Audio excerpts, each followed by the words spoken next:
समय बहुत अहम होता है छात्रों के लिए और खासतौर पे उनके लिए जो प्रभावित हैं, जिस तरीके से गंभीर सवाल उठ रहे हैं, आप लोगों ने भी उठाया है।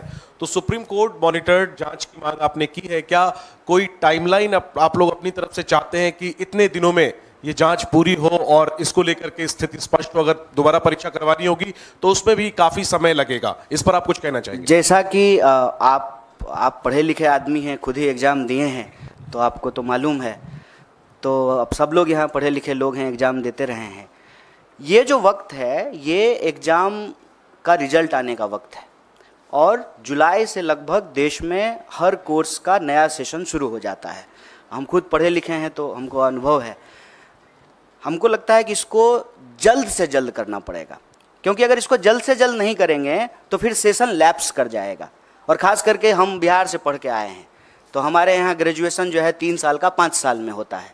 इसी चक्कर में कि सेशन जो है मान लीजिए 7-10 का है, जुलाई से पहले रिजल्ट नहीं आया तो 10 से 12 का जो एमए का सेशन है उसमें एडमिशन नहीं हो पाएगा। तो समय बहुत महत्वपूर्ण है। इसीलिए इस बात की गंभीरता को समझते हुए इमीडिएटली हम लोग इस सवाल को उठाए हैं और सिरे से आउटराइटली री एग्ज़ाम की बात नहीं कर रहे हैं। हम भी उस वक्त की नज़ाकत को समझते हुए ही यह बात कह रहे हैं, लेकिन जो लोगों की शिकायत है उसको इमीडिएटली जो है उसको एड्रेस किया जाए। और सुप्रीम कोर्ट अगर चाह लेगी तो बताइए, रात को 12 बजे जो है कोर्ट खोल करके लोगों को बेल दिया जा सकता है, तो क्या इस देश के बच्चों के भविष्य के लिए जो है तुरंत जांच नहीं हो सकती है? इसके लिए तो बस इच्छा शक्ति की ज़रूरत है और प्रायोरिटी की ज़रूरत है। अब प्रायोरिटी डेमोक्रेसी की अगर सिर्फ यही है कि जो है कौन किधर आया, कौन किधर गया, कौन किसको समर्थन दिया, कौन किसको समर्थन नहीं दिया, अगर यही शोरगुल चलता रहेगा, और मैं इसीलिए टाइमिंग पे सवाल उठा रहा हूँ कि जानबूझ करके 14 का रिजल्ट 4 को निकाला गया है। पता है कि 4 को जो है देश में इतना बड़ा चुनाव हुआ है, पूरा देश जो है उस डिस्कशन में बिजी हो जाएगा। 4 तो छोड़िए, देश तो 1 तारीख से ही बिजी हो गया था। एग्जिट पोल पे ही जो है डांस ऑफ डेमोक्रेसी हो रहा था। तो अभी भी जो है वही चल रहा है, तो हेडलाइन में इसको जो है प्राथमिकता मिलेगी नहीं। लेकिन हम कहते हैं कि डेमोक्रेसी तो लोगों से ही बनता है ना, और हम सबका, आपका, हमारा, सबका भविष्य तो हमारे बच्चों से है। अगर हमारे बच्चे परीक्षा के दबाव में आकर के, जिसमें उनकी कोई गलती नहीं है, आत्महत्या कर रहे हैं, इससे दर्दनाक बात क्या हो सकता है? और इससे ज़्यादा ज़रूरी बात भी कुछ नहीं हो सकता है। इस पर जो है तुरंत कार्रवाई करनी पड़ेगी, क्योंकि सेशन शुरू होने वाला है। तो ये सारी प्रक्रिया जो है तुरंत शुरू करना पड़ेगा। 24 लाख से ज़्यादा लोग, ज़्यादा स्टूडेंट जो हैं वो एग्ज़ाम में अपीयर हुए हैं। इसीलिए हम कह रहे हैं कि इमीडिएटली री एग्ज़ाम करने में प्रॉब्लम हो सकता है, लेकिन जिनके इशूज हैं, जिनके कंसर्न हैं, उसको इमीडिएटली जो है एनटीए एड्रेस करे और साइमल्टेनियसली जो है सुप्रीम कोर्ट की निगरानी में जांच हो। क्योंकि मामला इस साल का नहीं है और मामला सिर्फ एक एग्ज़ाम का नहीं है, इसको समझने की ज़रूरत है। आप कोई भी एग्ज़ाम उठा के देख लीजिए, देश में हर एग्ज़ाम की कमोबेश यही हालत हो गई है। आप देखिए कि ग्रुप डी का भी अगर एग्ज़ाम होता है रेलवे का, तो रेल में चढ़ने के लिए, ट्रेन में चढ़ने के लिए जगह नहीं होती है। मंदिर, मस्जिद, गुरुद्वारा, धर्मशाला, प्लेटफॉर्म, कोई ऐसी जगह नहीं है जहां बच्चे जो हैं वो गमछा डाल करके सो नहीं रहे। देश में होने वाले किसी भी एग्ज़ाम की हालत आप देख लीजिए, किसी भी एग्जामिनेशन सेंटर के बाहर जा करके देख लीजिए। ये एक देश के लिए गंभीर विषय है। समय की नज़ाकत को समझते हुए इसको तुरंत करना चाहिए, ये हमारी मांग है।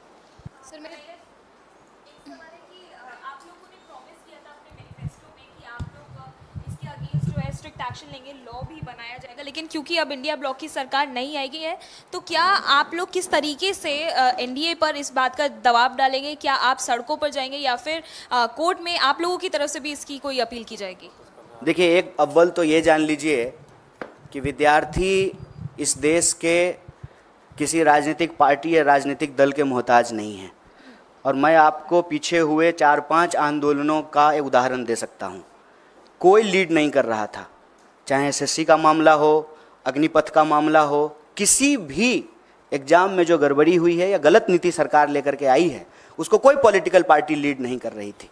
साइमल्टेनियसली जो है, क्योंकि जिसका जीवन उससे जुड़ा हुआ है, जिसका पूरा का पूरा भविष्य उससे जुड़ा हुआ है, उसके पास सड़क पर निकलने के अलावा कोई रास्ता नहीं बचता है। तो पॉलिटिकल पार्टी के मोहताज नहीं है। लेकिन उन विद्यार्थियों को हम ये कहना चाहते हैं कि इस देश की जिम्मेदार विपक्ष होने के नाते, इस देश की सबसे बड़ी विपक्षी पार्टी होने के नाते, इस देश का one of the biggest student organisation के बिहाफ पर हम आपको कह रहे हैं कि स्टूडेंट को हम साथ देंगे। और हमारे लिए एक गंभीर विषय है, चुनाव पर चर्चा करने की बजाय, सरकार बनेगी कि नहीं बनेगी इसकी चर्चा करने की बजाय, अगर हम नीट के सवाल को प्राथमिकता दे रहे हैं तो आप हमारा कंसर्न समझ सकते हैं। हमारी सरकार नहीं बनी है, ठीक बात है। हमारी सरकार अगर बनी होती तो ये प्रेस कॉन्फ्रेंस करने की ज़रूरत ही नहीं पड़ती। हम प्रेस कॉन्फ्रेंस तो इसीलिए किए हैं ना कि आप लोगों के माध्यम से हमारी बात सरकार तक पहुँचे और हम इस देश के विद्यार्थियों के बिहाफ पर जो उनके डिमांड हैं वो सरकार तक पहुंचाने की जोरदार तरीके से कोशिश कर रहे हैं। सर मेरा सवाल ये है, प्रदर्शन के मामले में आपको मैं बता दूं, ऑलरेडी कई जगह पे प्रोटेस्ट हो रहे हैं। हमारा जो है, हमने जो कंसर्न स्टूडेंट्स हैं उनसे बात की, उसमें से कुछ लोग ऑलरेडी कोर्ट मूव कर गए हैं।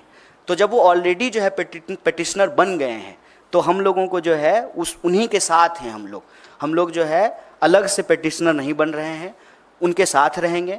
और दूसरा ये कि हम तुरंत जो है एनटीए के साथ जो है एक डेलीगेशन भी मिलेगा और जो विद्यार्थी आंदोलन कर रहे हैं उनके साथ हम पूरी तरह से खड़े हैं और हमारा पूरा नैतिक समर्थन है।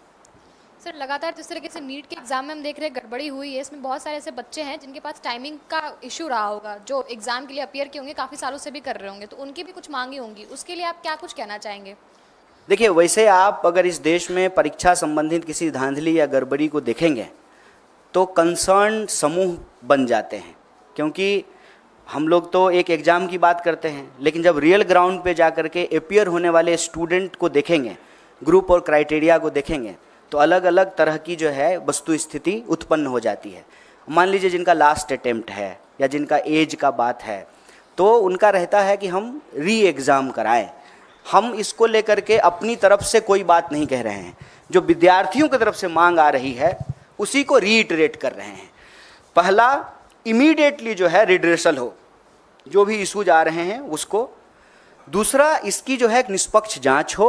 और तीसरा कि अगर ये पाया जाता है कि इसमें गड़बड़ी हो तो री एग्ज़ाम हो। इसके 3 स्टेप्स जो है हम लोग ले रहे हैं। और वो जो इशूज हैं आपके, उसको संबंध में भी आपको बता दें कि एक बार अगर सरकार बात को मानने के लिए तैयार होती है तो एज क्राइटेरिया को भी रिलैक्सेशन दिया जाता है और अटेम्प्ट का भी जो है रिलैक्सेशन दिया जाता है। मैं आपके सामने यूपीएससी का ही एग्जाम्पल देता हूँ। जब सीसेट लागू किया गया था उस वक्त कांग्रेस पार्टी की ही सरकार थी, उसकी वजह से जो है ये प्रॉब्लम क्रिएट हुआ था और फिर सरकार ने जो है अटेम्प्ट का और एज का रिलैक्सेशन दिया था। सरकार ही तो हर नियम कानून बनाती है ना। सरकार अगर कंसर्न है विद्यार्थियों के भविष्य को लेकर के तो वो जो है अटेम्प्ट का भी रिलैक्सेशन दे सकती है, एज का भी रिलैक्सेशन दे सकती है। कन्हैया जी, टीडीपी ने कहा है कि मुस्लिम आरक्षण जारी रहेगा। चुनाव में आपने देखा होगा कि इसको अभी किस तरीके से नीट पे बात कर लेते हैं। हालांकि ये सवाल जो है ना प्रधानमंत्री जी से पूछना चाहिए कि जो अपने भाषणों में सबसे ज़्यादा इस बात को बोले हैं और उससे ठीक कॉन्ट्राडिक्टरी बात करने वाली पार्टियां उनके साथ है। सिर्फ टीडीपी की बात नहीं है, जेडीयू भी है, वही पोजीशन है, टीडीपी भी है, जेडीएस भी है। इनफैक्ट आपको मालूम है कि कर्नाटक में जो है जेडीएस ने ही सबसे पहले इसकी शुरुआत की थी। तो ये सवाल मेरे ख्याल से भाजपा के प्रवक्ता और आदरणीय प्रधानमंत्री जी से पूछा जाना चाहिए। और कोई सवाल?